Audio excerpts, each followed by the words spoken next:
everyone. Oh my goodness. Okay, so it worked. I am live. Um Sorry. It took a minute to try to figure it all out. I tried it maybe 15 minutes ago and it wasn't letting me actually do it. So I had to delete it and start all over. But yeah, so I'm here. I'm super messy today.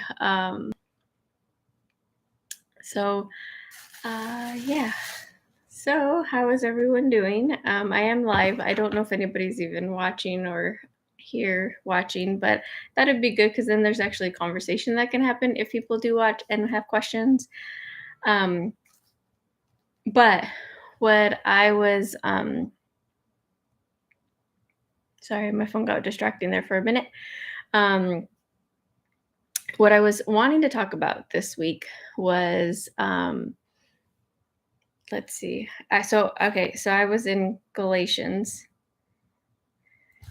Let me grab my thing here. It feels even more stressful having this live, honestly, but I'm gonna let that go and just keep moving forward. So yeah, so I did. For those of you that watched my last video, I did speak with the teens this past week and on Sunday, and it was great getting to talk to them about love. And I just feel like that is really what's on God's heart. Is is not only His love for us, but also His love for everyone. And so, with all the stuff that's in the media and all the things that are happening, the shootings and just all of that, I feel like you know, let's just. I feel like the Lord for me has just been reminding me what it means to love others. And so this past week, he had me in Galatians 5. Um, and I actually read it out of the Passion Translation. And so, um, which, yeah, I'll read it and then we can talk about it. So in Galatians 5 13 and through 15, it says, Beloved ones, God has called us to live a life of freedom in the Holy Spirit. But don't view this wonderful freedom as an opportunity to set up a base of operations in the natural realm. Freedom means that we become so completely free of self indulgence that we become servants of one another, expressing love in all we do. For love completes the law of God. All the law can be summarized in one grand statement. Okay, guys, get ready for this because this one's the part that blew my mind. Um, Demonstrate love to your neighbor, even as you care for and love yourself. But if you continue to criticize and come against each other over minor issues, you're acting like wild beasts trying to destroy one another. Now, in the verse here, verse 15, if you continue to criticize and come against one another, over minor issues, we're acting like wild beasts, trying to destroy one another. And yeah, I just feel like there's been so much sides on every issue out there lately, and it's caused division between not only just like Christians and then the non-Christians, but just even Christians are having like it's just everywhere there's division. And I feel like like what I felt like the Lord was saying, at least for me, was um, the little things that may cause differences between us. Let's not focus on those. Let's keep our eyes on Jesus. Let's keep our eyes on love. And he reminded me when I was talking to the teens about the scripture, about if somebody slaps you in the cheek on one side, turn your cheek. And then they ask how many times, 7 times 70. And I remember I had a testimony, like this is what I wanted to share today. I felt like he said, where I had a friend who like was a dear friend to me, and they were actually speaking things to other people and telling people things that weren't necessarily true, but they were still, to me, being my friend. And saying and being yeah, they were being my friend, and at least that's what I thought. and they were acting in a way that was just causing division within the groups. And then I actually had another friend who came up to me and was like, "Hey, so I just want you to know this because I love you and I know who you are, but I this person's saying this stuff about you." And my natural reaction was like, I want to go over there and tell the person, "Why are you talking about me? I thought you were my friend and I want to go defend myself and I want to even to this friend I want to defend myself." But in that moment, I heard the Lord say, "Allow me to be your defender, Stephanie. Um, let me show you what love looks like." And so I didn't say anything, and he asked me to continue to love my friend, the one that was saying something, and the one that had been speaking had came to me with the information. I thanked them, but I said, I appreciate what you're saying. I know you know who I am, but and it's not true, but I just let's just leave it alone. Like, we just need to love this person.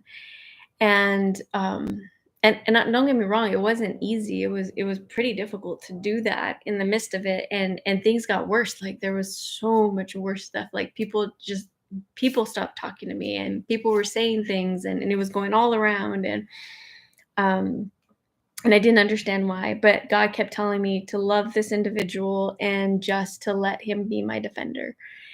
And I think that's really hard for us to do because we live in a world where we feel like we're justified. If somebody hurts us, then we are justified to retaliate back.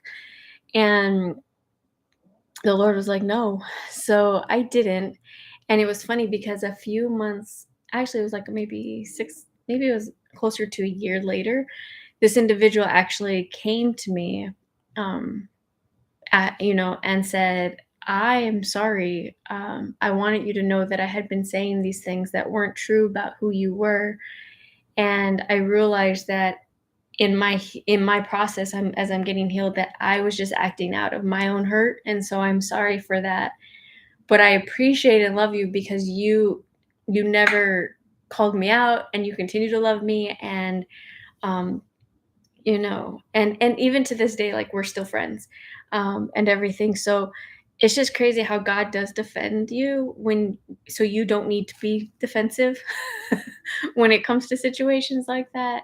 um and even, like, so for those of you who know that I have was married before and divorced, when my husband so well, there's some that don't know me. So let me tell you a little bit about that story.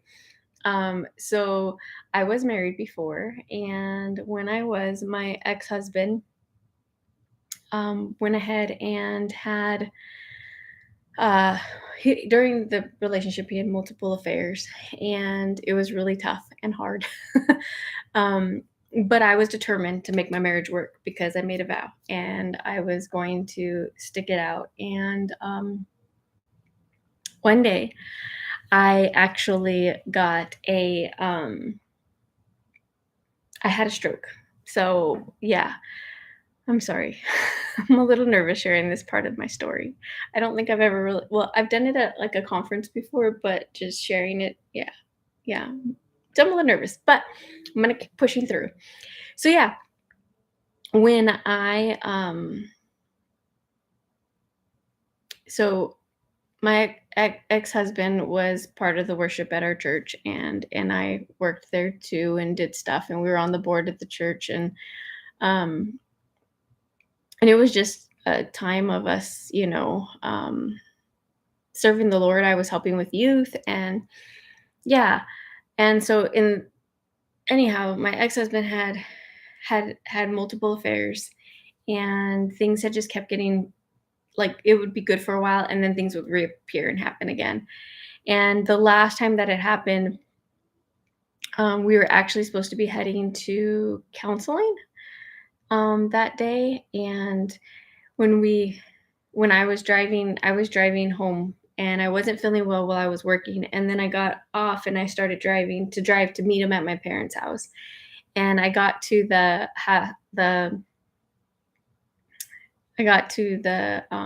like, gas station. I wasn't feeling good, so I called him and I told him where I was at. And I guess I had started slurring some of my words. And so he said, "Just pull over and stay there." And then he and my sister followed behind, but they showed up. And when they did, he was just gonna put me in the car and take me home. And my sister was like, "No, something's wrong. Like, we need to call the ambulance." And so they called the ambulance, and I was actually having a stroke.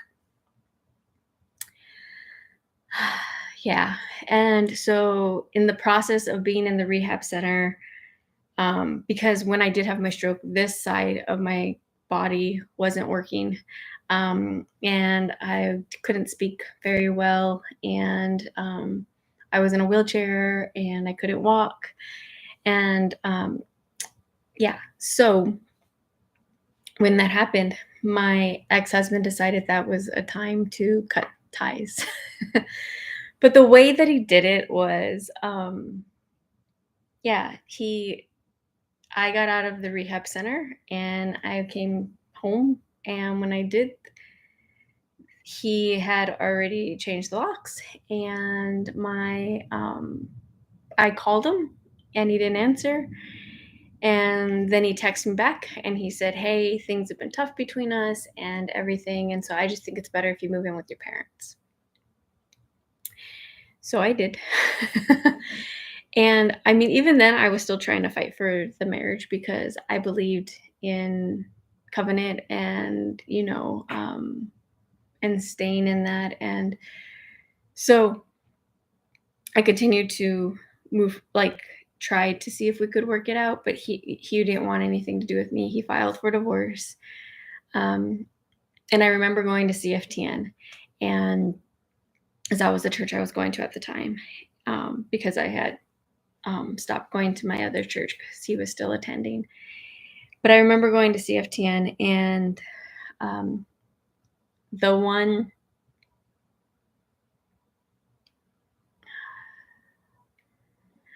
I'm just trying to figure out how much to share. um, yeah. So he had so I went to CFTN, and while I was there, I mean, I received a lot of healing in my heart. But I remember that there was this pastor, and he had spoken, and and then I went up for prayer because I was desperate for the Lord to come in. Because before this, when my stroke did happen, I was really angry with God. Um, I was very upset about the situation. I was mad because I was helping out at the church. I was doing youth. I was helping him with his babies, and and I was trying everything I could to make it work, and it wasn't working. And I didn't understand how I felt like God had abandoned me.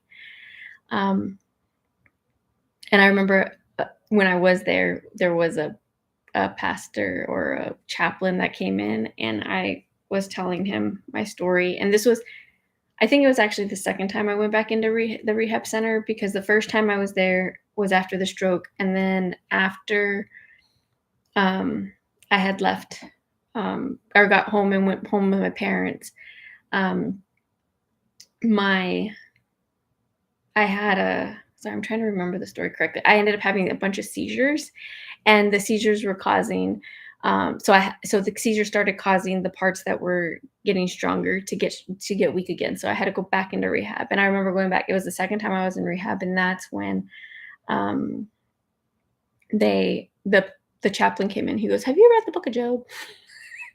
And I was like, yes." And I didn't want to hear it because I knew the Book of Job, and I didn't like that.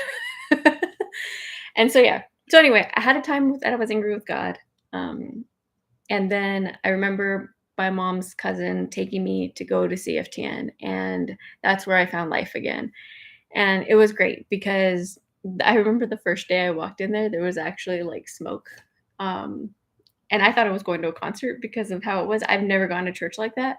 So it was kind of cool. But then I remember the pastor, him saying, it was Pastor Mike, and uh, he said, "This is a hospital, and it's for people to get better. And then once they get healed, then they go out and they go and share Jesus." And at that point, I needed a hospital. And so, so yeah, so I started going, and then back to the other pastor that I was. So I was there for a while, and Pastor Mike, I think it was at the New Year's service, he had told me like, he had prophesied over me and said, as your heart gets healed, your body will heal. And so anyhow, I remember the other pastor that had come in to speak that week. He was one of the associate pastors. He was up there and he was speaking, and then I went up for prayer. And when I got up there for prayer, I think I was by then I think I was in a walker. And so I went in for prayer, and he said, um, the pastor said, it was funny because he was actually up on stage and he came down and like got off a stage, and then I was in line and he came right to me, and I wasn't like right in line like the next person, I was further back, but he came right to me and he said, I feel like the Lord says you that you've held on long enough and it's time to let go. And for me, that was really hard because I knew what he was talking about. Because then I was still praying and contending for my marriage. But there was nothing to hold on to at that moment, because my ex-husband had already moved forward in his life. And so I had to let go, and I had to trust God. And so I did. And so we did the divorce proceedings, and it wasn't easy. It was really hard for me during that time because, again, I believed, you know, I know God believes in unity and He believes in marriage, and marriage is what He wants, and He wants people to walk in unity. But the way that the Lord showed me was this was my husband and this was me, and at one point we were together, and God's hand was on it, and God's hand tried to stay on it, but my husband decided to leave this area here. And so God is not going to force anyone. He wouldn't force him into being married to me. So he wouldn't force me to love him. God's not going to force me to love God or to love anybody else. So he isn't going to force my ex to love me. He can't. It's not in his nature. He gives us freedom to love, and that's always been a freedom of ours. And so yeah, that was really a difficult time. But I remember when I went to go do my divorce papers and sign for my divorce, he, I was in like some renew class at what is it at CTN, and I remember sitting in class and we were talking that Sunday, and it was before I went to go sign my papers, the weekend before, and I remember God said, I'll redeem it all, Stephanie. Just let it go. None of it was ever yours anyway. Just let it go and I will redeem it all. I promise. And yeah, I had a hard time in that at first, and tell it wasn't necessarily a hard time to like say, okay, I don't trust you, God. It was more of I had family and friends that had seen what I had gone through, and they were like, "No, like that's not right. Like what he's put you through." And because he quit his job, so I would lose insurance, knowing I had the stroke. He went out and put money, like he went and got an account with Verizon in my name and got all these phones. Like he did some really mean things. Um, but God showed me what my ex-husband looked like, who he was, like how God saw him. And he showed me who he was as a little boy, and that he was hurt, and that he was wounded, and that he was acting out of that place. And I think that was the place where I could finally just let it go, because he was hurt. And so in his hurt, he just reacted out of it, and in his unhealing. And so I think that's what God showed me whenever it is somebody that has hurt me. It's usually because they've been hurt, or it's because I have a hurt that I have to deal with that's deep inside, and that's why I need, you know, that's why I get hurt sometimes and offended, is not because the other person's intending to hurt me, but it's because I have a hurt inside, deep inside, a root that I don't know about, and then I get hurt, and then I usually go back, and most of the time, I mean, not all the time. Sometimes it's other people, but sometimes it's me, if I'm just being honest. So yeah. Anyway, he said, so back to the story. So God said, just sign it all away, like just let it go. And so I did. And the judge even said, he said, if this was my daughter, I would not have allowed her to do that. That's what he said to him. He said, you're lucky. And it was really funny because the day that I actually signed my paperwork, I actually got to walk into the church, into the courthouse. And mind you, at that point, my ex-husband didn't think that I would walk again. The last time he had seen me, I was in a wheelchair. So to him, it was a surprise that I was even up and walking. Um, and so, yeah, it was just crazy how God did it. And he had his ex-girlfriend or his girlfriend there, not ex. I mean, she was his girlfriend or whoever she was. He had her there. And it was really funny because even my mom and me, like my mom was the one who pointed it out, was like, yeah, I don't think I need to say that. Anyway, so sorry. Uh, yeah, so there was that whole just not like letting God be my defender, letting God handle the situation. And instead of my eyes being focused on the situation, on me getting my justification or anything, let God be that person who comes in and defends me or rescues me, and keep my eyes on focused on him. As long as my eyes are focused on God and him, then that other stuff actually won't um I don't know how to say that. That other stuff won't be it'll help me love people the way that I feel like we as a society should love people. Now, I'm not saying don't let people just let people walk all over you. No, that is not what I'm saying. I'm not saying go and have people just, you know, do all of that. Like all of this was in the leading of the Lord for me.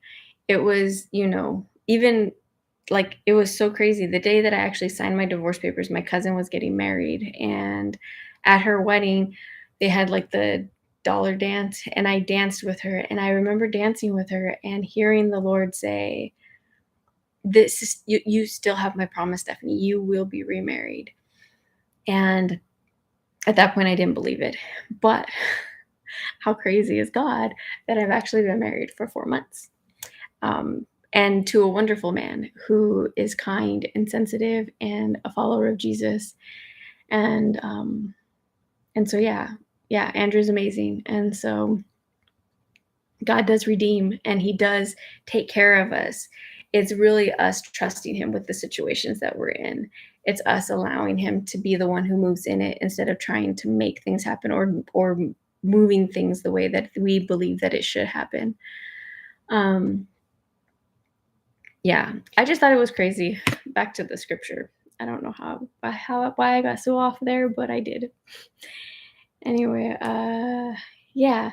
But the part where he says, if you continue to criticize and come against each other over minor issues, you're acting like wild beasts, trying to destroy one another. Like that just repeats in my head a lot because I think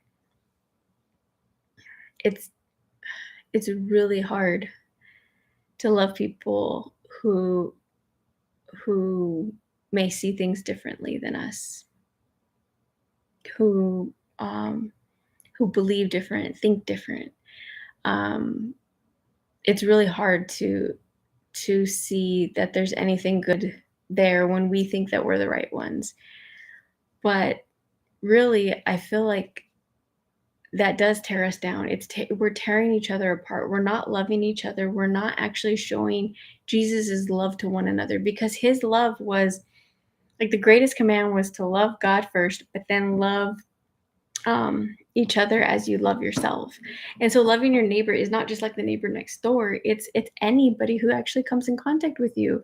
Like, and it's really hard. It's not easy, but I know for me, I usually ask God, what does that individual, the people that I know that I have hard times loving, like a hard time loving, I ask God to show me them. Like, show me how you see them, God. And when he usually shows me how he sees them, I get to see everybody as little kids. And so for me, it's really hard for me not to love a little kid. So that's how he does it for me. Everybody else, he could be different. But for me, he shows me as little kids. And And I think that it helps me see, even people that, yeah, even like God tells me, don't criticize Stephanie because what you're judging is a part of me. And so don't judge because you don't know why that person's doing what they're doing, how they're doing it, and what's going on in their everyday life. Your job is just to love, encourage, lift up, um, you know, and just be there for them and actually walk with them where they're at. Don't try to change them. Don't try to get them to be where you're at. Don't try to make them become somebody you think they're supposed to be. Even the little person I show them, even the people that I show you, like who they are on the inside, don't try to change them because there's a process they have to walk through. I just need you to stand hand in hand with them and walk with them as my hands and feet. And so for me, that's been, yeah, what he's just been talking about. Um, he's talking about lots of other things too, like, yeah, but that's been like something just that I think recently I was on social media and just saw a lot of stuff that was just negative, and it was just like it was church that are tearing down people that aren't in the church, and it's people that are in the church that who are in the church, and people that aren't in the church that are tearing down everybody. And so, yeah, the whole point of this place was just to love, share love, and to help inspire people to love more, to see the goodness of God here on earth through other people, and to get an understanding of what God's love really looks like in our everyday lives. And so those are just some testimonies I have of how when we're in situations that may be tough and difficult, if we truly are seeking God, He will come in and He will be our comforter in the moment. But then He will also come in and make everything right. And so just remember, trust the Lord. His plans are better and higher than ours. And yeah. Also, this week I have been challenged way more to do like quiet time with God and like just sit in silence. And so I've been doing a Bible study with my father-in-law and some family members, and the Lord has actually asked, like not the Lord, sorry, in the book, it actually talks about doing these different activities that help you just draw closer to God. And so it was like 15 minutes of silence in the morning, doing 5 minutes of silence, and just sitting in silence and being, you know, with the Lord, paying attention to where you're at. And so I've been doing this, and it has been extremely beneficial because I didn't realize how much I am go, go, go. Let's like, even with my autoimmune stuff, I'm constantly wanting to just get to the next thing. And this has really had me just stop and sit and be and settle and things quiet down. And so we get into a fast-paced world, and I feel like sometimes we just need to remember to sit down in silence, maybe turn off our phones, turn away all distractions. When I first started doing this, in the 5 minutes took forever. The first 5 minutes was like, this is ridiculous. I don't know how to do this. And is it done yet? We're like at 2 minutes and I feel like I've been here for 15. But it has been now where I can sit past 5 minutes and I'm okay. And like I can sit outside and listen to the birds, listening to God's creation, being thankful for the little things that I miss out on. Like I was listening to the leaves hitting the rocks in with the wind about 2 days ago, and I was like, man. But it wasn't until I actually quieted myself that I could hear that. Um, and even like the birds talking, like I was at the park yesterday, um, and just to get some grounding time out. And so I was laying down. No, I was sitting down, but my feet were in the grass, and we had been walking around the little lake that's by our park, and we're walking around, and it's really loud, and I mean it's full of kids. There's a lake there, there's fishermen there. It's a very busy park. And then Andrew had gone into the library, and so he left me outside with the dogs, and I was sitting in the grass, and my feet are grounded, and I got myself quieted, and when I did, I could hear the birds talking, and it sounded like they were having all these conversations happening, and, like, everything else got quiet, but I could hear the birds, and it was, like, tripping from this tree to that tree to this tree to that. It was such an amazing experience, and yeah, I realized how much we actually miss out on, like, even watching sunsets and yeah. So anyway, maybe you can spend some time alone. 5 minutes, that's all it really takes. But then now I realize I hunger for more than just 5 minutes, which has been really good for me. And it's good, with autoimmune stuff, so to ground yourself. So it gives me an opportunity to actually stay faithful in that. But, oh, I've already been on for 30 minutes. Well, nobody came on, nobody said anything, so I guess I am going to get off now. Um, yeah, I'm gonna end this and then we'll see you guys next week. Um, I'm not really sure if I rambled on or not, but this was the first time doing the live, so I'm like, yeah. Hopefully next week I won't be as nervous and it'll just be more flowy. And if not, it's me. So love you guys. Bye.